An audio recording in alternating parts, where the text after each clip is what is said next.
you're experiencing a login failure in Minecraft with the error code 2026, follow these steps to troubleshoot and resolve the issue. This guide will help you get back into the game quickly. Step 1. Check your internet connection. Ensure that your device is connected to the internet. A stable connection is necessary for logging into Minecraft. You can test your connection by visiting a website or running a speed test. Step 2. Verify your credentials. Double check your username and password.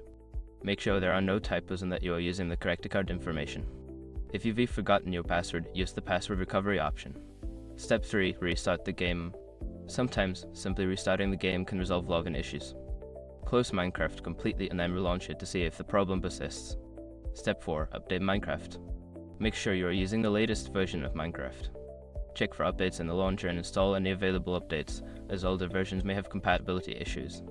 Step 5. Check server status. Visit the official Minecraft server status page or community forums to see if there are any ongoing server issues. If the servers are down, you may need to wait until they are back online. If you follow these steps and still encounter issues, consider reaching out to Minecraft support for further assistance. Good luck and happy gaming!